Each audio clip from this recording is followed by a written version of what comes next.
ये प्लस की तार है जमा की, इसने हम ऐसे अटैच कर देना है।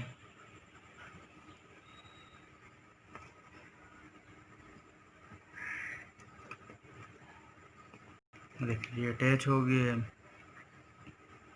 अब ये माइनस की होगी, यहाँ पर हम माइनस देंगे, माइनस का करंट देंगे यहाँ पर जमा का। ये देखें, ये प्लस है, ये माइनस है। 12 वोल्टेज का हम करंट देंगे। ये देखें, ये यहाँ पर अटैच हो चुकी है इसकी जमा वाली साइड, प्लस वाली साइड।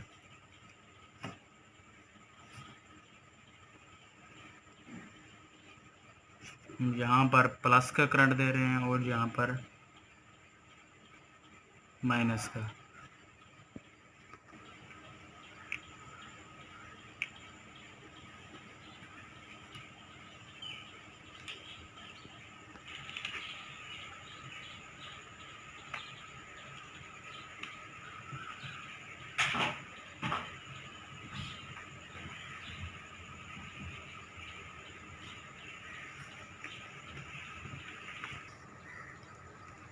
अब हम इस 12 वोल्ट की सप्लाई का स्विच लगाते हैं।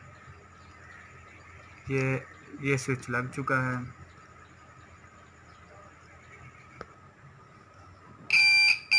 ये देखें,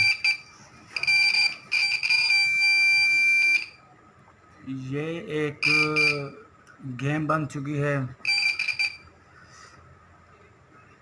ये जिस वक्त भी इससे अटैच होगी तो ये हमें बता देगा कि ये इससे अटैच हो चुकी है और गेम ख़त्म हो जाएगी। देखिए ये मैं खेल रहा हूँ, ये यहाँ पर अटैच हो रही है, इसलिए ये देखें, ये देखिए ये हमें बता रहा है।